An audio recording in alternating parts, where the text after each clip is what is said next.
Hi there! So today, we're going to learn how to factor polynomials. Factoring means the reverse process of multiplying polynomials. So we have different cases in doing this. So for this video, we're going to learn the case 1. So the first case is the perfect square trinomial, which is actually obtained from the product of the square of binomial, which is in the form of a plus b squared.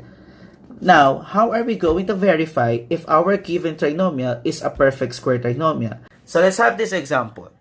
X squared plus 6x plus 9.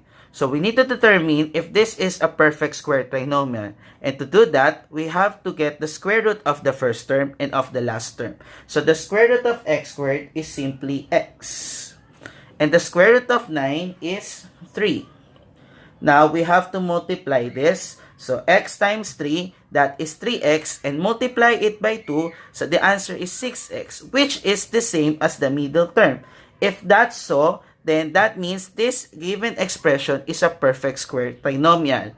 Now, what's next is we have to determine our binomial. We already have the first term and the second term. Now, for the sign, just simply copy the sign of our middle term. So, that is a positive sign. So, therefore, the sign of our given binomial is also positive. So, our binomial is x plus 3.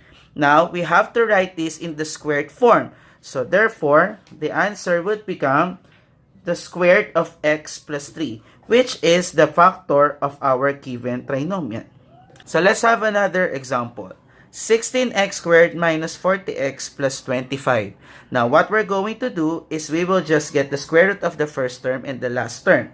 So, the square root of 16x squared is simply 4x. And the square root of 25 is 5. Now, we have to multiply this. So, 4x times 5 is 20x. Then, multiply it by 2. So, the answer would be 40x, which is the same as the middle term. Since that is the same, then therefore, this is a perfect square trinomial. Now, for the sign, again, we just have to copy the sign of the middle term. So, since this is negative, the sign will also become negative. Now, since we already have our binomial, which is 4x minus 5, let's just write this in the squared form. So, that will give you square root of 4x minus 5. Now, try this example.